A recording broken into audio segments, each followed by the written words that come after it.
அன்பு தமிழ் நெஞ்சங்களுக்கு வணக்கம். நீ ஃபிலிமலய நேயர்களுக்கு என்னுடைய அன்பையும் வாழ்த்தையும் தெரிவிச்சுக்கிறேன். இன்னைக்கு காமெடி கிங் கவுண்டமணி பற்றி தெரிஞ்சுக்க போகிறோம். கவுண்டமணி சகலகலா வல்லவர். 450 படங்களில் செந்தில் கூட நடிச்சிருக்கிறார். 750 படங்களுக்கு மேலே தனியாக நடிச்சிருக்கிறார். நிறைய படங்கள் சொல்லிகிட்டே போகலாம். அவர் இல்லாமல் தமிழ் சினிமாவுடைய கதையை எழுத முடியாது. சிரிப்பை அந்த அளவுக்கு மக்கள்கிட்ட ஒரு வைத்தியமாக சேர்த்தவர். அப்படியாப்பட்ட அந்த கலைஞரை பற்றி நாம் இதில் தெரிஞ்சுக்க போகிறோம். கவுண்டமணியோட சொந்த ஊர் கோயம்புத்தூர் அருகில் உள்ள கண்ணமாபாளையம் அருகில் உள்ள வல்லகுண்டபுரம்.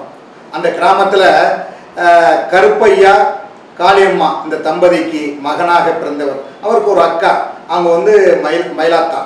இவங்க தான் நாளைக்கு பிறகு பிறந்ததுனால தமிழ் மேலே ரொம்ப பாசம் வச்சுருப்பாங்க. கவுண்டமணி இப்போ சினிமாவில் எவ்வளோ வாய் பேசுகிறாரு. அவர் இல்லாமல் வாய் பேச்செல்லாம் பார்க்க முடியுமா? அவரை முடியாது இல்லையா? ஆனால் கவுண்டமணி பிறந்தப்ப அவர் பேசவே மாட்டேன்ட்டாராம். அவங்க அம்மா கோயிலாக தூக்கிட்டு போய் என் பிள்ளைய எப்படியாவது பேச வை சாமி அப்படின்னு கேட்டுக்கிட்டாங்களாம், வேண்டிக்கிட்டாங்களாம்.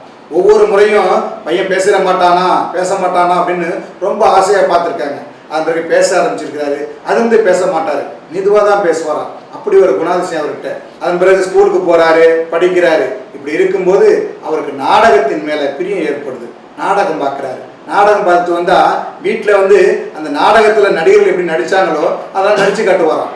அந்த அளவுக்கு அவர்கிட்ட இயற்கையிலேயே ஒரு திறமை இருந்திருக்குது. வீட்டில் படிடான்னு சொன்னால் கூட இதெல்லாம் படிக்க போக மாட்டார். நடிக்கிறேன் அப்படின்னு சொல்லுவார். அதாவது நாடகங்களை பார்த்து வளர்ந்தவர். நாடகத்தில் நடிக்கணும் அப்படின்னு ஆசை ஒரு கட்டத்துக்கு மேலே பள்ளிக்கூடத்துக்கு போக மாட்டேன் அப்படின்னு சொல்லியிருக்காரு.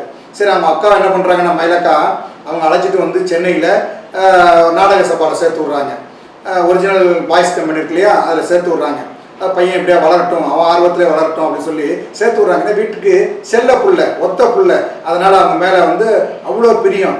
நாடகத்தை சேர்த்து விட்றாங்க. நாடகத்தில் நடிக்க ஆரம்பிக்கிறாரு. அதன் பிறகு MRR வாசு இருக்கார் இல்லையா, அவருடைய நாடக கம்பெனி, OAK தேவருடைய நாடக கம்பெனி, இந்த நாடக கம்பெனிலெல்லாம் நடிச்சுக்கிட்டு இருக்காரு. நாடகங்கள் நடிக்கும்போது எல்லாருமே சினிமா நடிக்க ஆரம்பிச்சாங்க இல்லையா, அது மாதிரி நாமும் சினிமாவில் நடிக்கணும் அப்படின்னு ஒரு ஆசை வந்துருச்சு. நிறைய முயற்சி பண்ணுறாரு.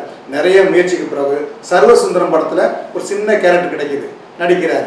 நல்ல வாய்ப்பு தான். அதன் பிறகு 2-3 படம் நடிக்கிறார். வருஷத்துக்கு ஒரு படம் 2 படம் சொல்லிட்டு ஒரு 4-5 வருஷம் போயிடுது. இருந்தாலும் சினிமாவில் வாய்ப்பு அவருக்கு அமையல. அதன் பிறகு பாரதி ராஜா இயக்கிய 16 வயதில் படத்துக்கு அவருக்கு ஒரு வாய்ப்பு கிடைக்குது. அதாவது நாடக நடிகர் தான் போகிறாரு. அங்கே இருந்த அசோசியேட் பாலவர் என்ன பண்ணுறாருன்னா, இவங்க கொஞ்சம் நல்லா இருக்காயா, இந்த கேரக்டர் ஒன்று புரியா அப்படின்னு சொல்லி ரஜினி கூட இருக்கக்கூடிய ஒரு கேரக்டர், பத்த வச்சுட்டியே பரட்டை அப்படின்னு டைலாக் பேசக்கூடிய அளவுக்கு ஒரு நல்ல கேரக்டர், அதாவது ரிஜிஸ்டர் ஆகிற மாதிரி ஒரு கேரக்டர் அதில் நடிச்சிருக்கிறாரு. அதன் பிறகு பாரதி ராஜா கம்பெனினாலே ரொம்ப பிடிச்சி போயிடும் கவுண்டமணிக்கு. எனக்கு அவருடைய மற்ற படங்கள் சின்ன சின்ன கேரக்டர் பண்ணியிருக்கோம், ஆனால் பெருசாக தெரியல. இந்த படத்தில் பெருசாக தெரியும். படம் மிகப்பெரிய வெற்றி படம் ஆயிடுச்சு. அடுத்து படம் வைப்பாங்க, அவங்க கூட சேர்ந்து பயணம் பண்ணால் நமக்கு ஒரு நல்ல வாய்ப்பு கிடைக்கும் அப்படின்னு நினச்சிக்கிட்டு இருந்தார். இந்த படத்துல ஒரு டவுட் என்னன்னாக்க, அவருடைய பேர் சுப்பிரமணி, மணின்னு தான் கூப்பிடுவாங்க. நாடகத்தில் கவுண்டர் அடிப்பார், ஒவ்வொரு பஞ்சிங் டைலாக் அடிப்பார் இல்லையா, அதனால அவர் பேரு கவுண்டர் மணின்னு தான் பேரு.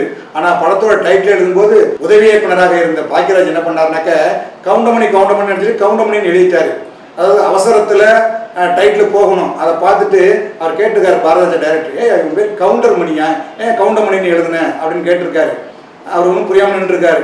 சரி, நீயும் கோயம்புத்தூர்காரா அவனும் கோயம்புத்தூர்காரன் அப்படின்னு சொல்லிட்டு அவசரத்துக்கு போகணும்னு சொல்லிட்டு சரி இப்படியே அனுப்பி அப்படின்னு சொல்லிட்டாரு. அதனால் கவுண்டமணின்னு பாக்கியராஜே அவருக்கு பேர் வச்சுட்டாரு. அதனால் பாக்கியராஜினாலே அவர் ரொம்ப பிடிக்கும். அதனால் தினமும் என்ன பண்ணுவார்னாக்க, தேனாம்பேட்டையோட பாக்கியராஜுடைய ரூமுக்கு போயிடுவார்.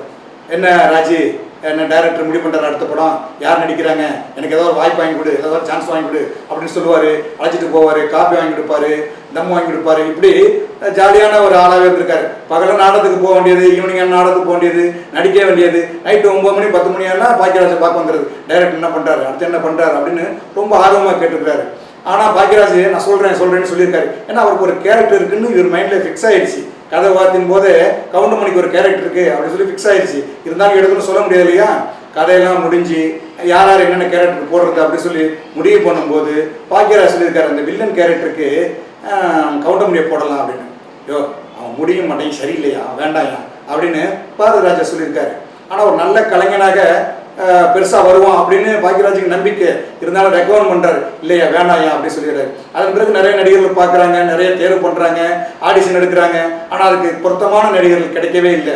அப்பவும் பாக்கியராஜ் சொல்கிறார், சார் பேசாமல் அவரே நடிக்க வைக்கலாம், உன் வேணா தலையில் கொஞ்சம் விக்கு வச்சு கொஞ்சம் மாற்றி காமிக்கலாயா அப்படின்னு சொல்லி சொல்கிறாரு. அதுக்கு ஒத்துக்க மாட்டேங்கிறாரு. இவருக்கு என்னன்னாக்க பாரதிராஜா பொறுத்த வரைக்கும் டெல்லி கணேசன் நடிக்க வைக்கலாம் அப்படின்னு ஒரு ஐடியா. அதனால் அந்த கேரக்டருக்கு மனசில் வேறு யாரும் வர மாட்டேங்கிறாங்க. இந்த சூழ்நிலையில் இன்னொரு ஆடிஷன் எடுக்கலாம் அப்படின்னு தயாரிப்பாளர் சொல்லியிருக்காரு. அந்த அடிப்படையில் ஒரு குறிப்பிட்ட பேரை வர சொல்லி ஆடிஷன் எடுத்திருக்காங்க. அப்போ என்ன பண்ணியிருக்காரு கவுண்டமணி, பாக்யராஜ் சொன்ன மாதிரி விக்கெல்லாம் வச்சுட்டு வந்து ஆடிஷனில் நடித்து காமிச்சிருக்கிறாரு. நடித்து காமிச்ச பிறகு நைட்டு ரெஸ்ட் போட்டு பார்த்துருக்குறாங்க. ரெஸ்ட் போட்டு பார்க்கும்போது எல்லாருமே வந்து கவுண்டமணி வர சீனில் சிரிச்சிருக்காங்க. அப்போ பாரதிராஜாவுக்கு டவுட்டு, ஏன்னா எல்லாம் சொல்லி வச்ச மாதிரி ஒன்றா சிரிக்கிறாங்க, தயாரிப்பாளர் தாஜா பண்ணுறாங்களா அப்படிங்கிற மாதிரி ராஜு கூடவே போயிட்டாங்களே அப்படின்னு நினச்சிருக்கிறாரு. அதன் பிறகு படம் விட்டு வெளியே வந்த பிறகு பேசிகிட்டு இருக்கும்போது அப்புறம் தயாரிப்பாளரே சொல்லியிருக்காரு ராஜுகண்ணு, அந்த கவுண்டமணி இருக்கான்லையா அவன் நல்லா தான் இருக்காயா, வில்லனை அவனை போட்டலாம்யா அப்படின்னு சொல்லியிருக்கிறாரு. ப்ரொடியூசரே சொல்ல வச்சுட்டீங்களா அப்படின்னு சொல்லி அவங்களெல்லாம் திரும்பி பார்த்துருக்கிறாரு. இப்படி பண்ணிட்டீங்களாப்பா அப்படின்னு சொல்லி. சரி என்ன பண்ண பாக்யராஜ் சாரை கூப்பிட்டு, சரிப்பா ப்ரொடியூசரே சொல்லிட்டாரு, பேசாமல் அவனே போட்டுரு, அவன்கிட்ட சொல்லிடுப்பா அப்படின்னு சொல்லிட்டாரு. பாக்யராஜ் சார் வந்து எப்போவும் ரூமுக்கு போகிற மாதிரி வர்றாரு. எப்போதும் வழக்கமாக அவருடைய ரூமில் வந்து காத்துக்கிட்டு இருப்பார்.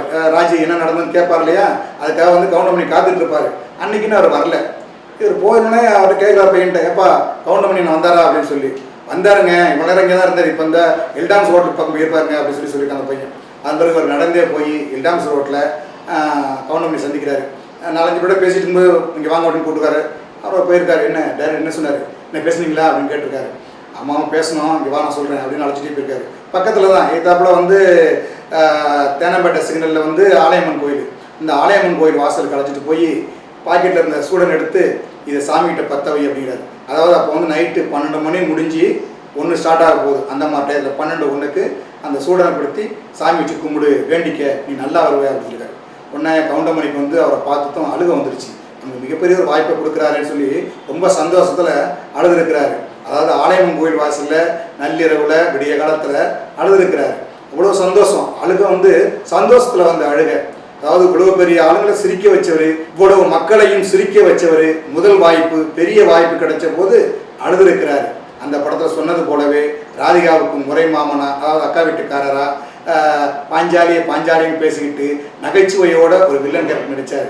அதன் பிறகு எத்தனை படங்கள் பார்த்துருப்பீங்கள்ல, செந்திலோடு சேர்ந்து 450 படங்கள், மொத்தம் 750 படங்கள், இப்படி ஏராளமான படங்களை நடித்தார். இதுக்கெல்லாம் அஸ்திவாரம் பாரதிராஜா.